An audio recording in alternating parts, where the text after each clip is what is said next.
السلام علیکم، welcome to info T V channel. آج کی تازہ ترین خبروں کے ساتھ میں ہوں آپ کا ہوسٹ وسیم۔ ضرورت پڑنے پر تارکین فیس پر نظر ثانی ہو سکتی ہے۔ جی ہاں، یہ کہنا تھا وزیر اقتصاد کا۔ ریاض وزیر اقتصاد منصوبہ بندی محمد التویجری نے عندیہ دیا ہے کہ ضرورت پڑنے پر تارکین فیس پر نظر ثانی ہو سکتی ہے۔ وہ امریکی خبر رساں ادارے بلومبرگ سے گفتگو کر رہے تھے۔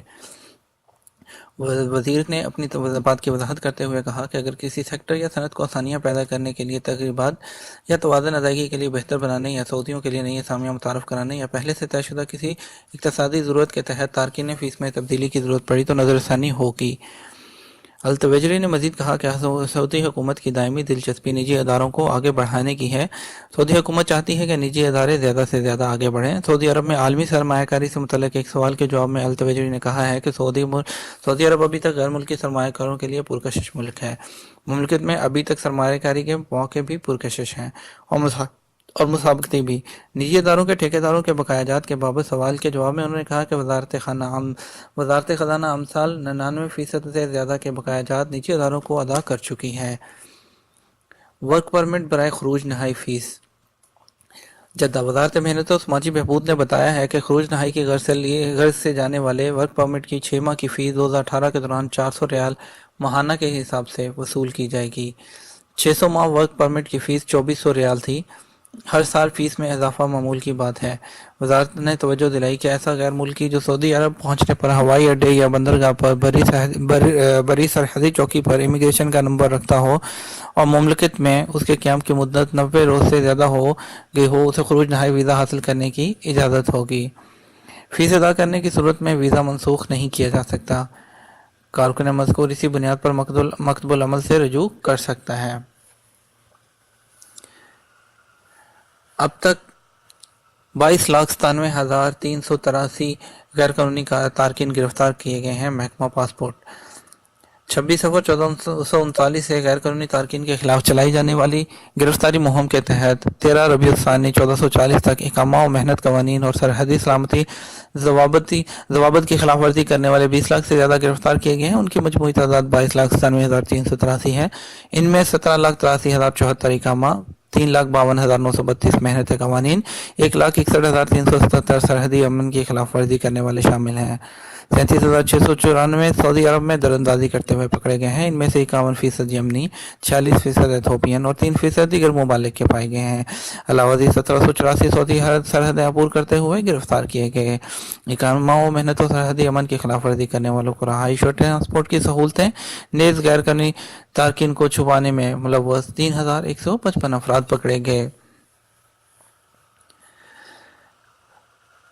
72,82,172 عمرہ ویزے جاری۔ وزارت حج اور عمرہ مکہ مکرمہ 13 ربیع الثانی 1440 تک 72,82,172 عمرہ ویزے جاری کیے گئے۔ اب تک 7,27,451 معتمرین مملکت آ چکے ہیں، جو فی الوقت مملکت میں 93,33,395 معتمر موجود ہیں۔ ان میں سے 2,30,278 جو ہے 9,33,395 معتمر موجود ہیں۔ ان میں سے 2,30,278 مکہ مکرمہ اور 7,03,117 مدینہ منورہ میں موجود ہیں۔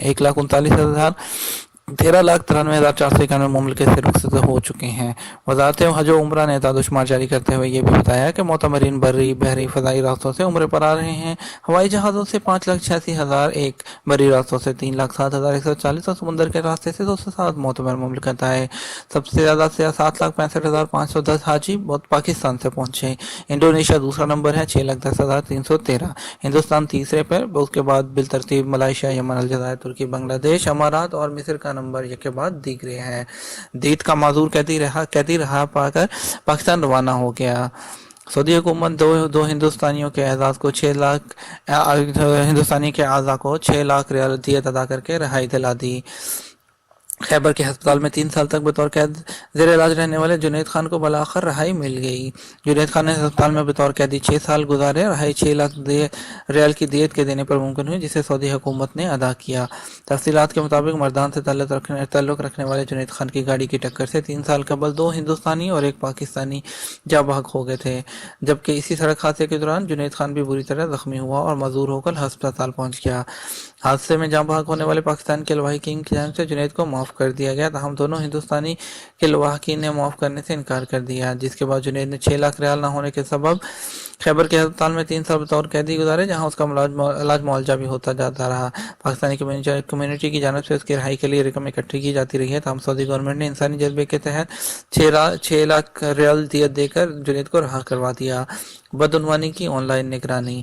طائف انسداد بدعنوانی کا قومی ادارہ نزاہا 20 سرکاری اداروں کے تعاون سے اشتراک سے آئندہ برس 2019 سے الیکٹرانک نگرانی کا آغاز کر دے گا۔ مقررہ پروگرام کے مطابق 2020 میں مزید 30 ادارے شامل کیے جائیں گے، جس کے بعد بدعنوانی کے خلاف مہم میں شامل سرکاری اداروں کی تعداد 61 ہو جائے گی۔ 2019 کے دوران 95,000 نئی اسامیاں۔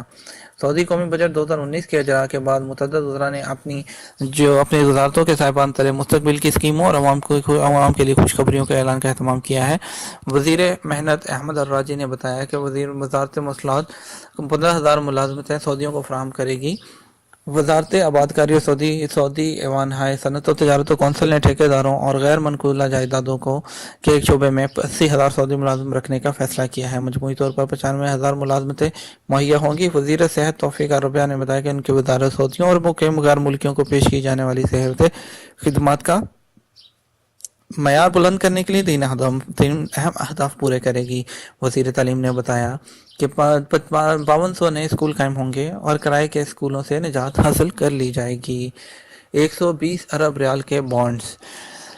سعودی وزیر خزانہ محمد الجدان نے بتایا کہ بجٹ 2019 کا خسارہ پورا کرنے کے لیے 120 ارب ریال کے بانڈ جاری کیے جائیں گے۔ یہ کام بین الاقوامی بازاروں کے حالات کو مد نظر رکھ کر مناسب وقت پر انجام دیا جائے گا۔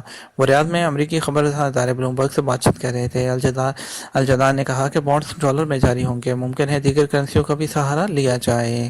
انہوں نے توجہ دلائی کہ امریکہ، یورپی اور ایشیائی ممالک کی منڈیوں میں موجود سرمایہ کار سعودی بانڈ حاصل کرنے میں دلچسپی رکھتے ہیں۔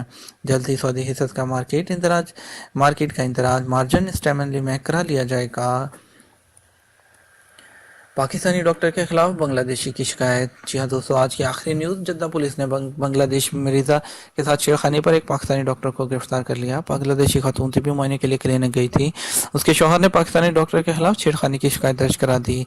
جدہ پولیس حقیقت حال دریافت کرنے کے لیے پوچھ گچھ کر رہی ہے۔ ابتدائی تفصیلات کے مطابق پولیس نے تمام فریقینوں کے بیان ریکارڈ کر لیا اور محکمہ صحت کے متعلقہ اداروں کو رپورٹ بھی پیش کر دی ہے، تاہم تحقیقات کا سلسلہ جاری ہے۔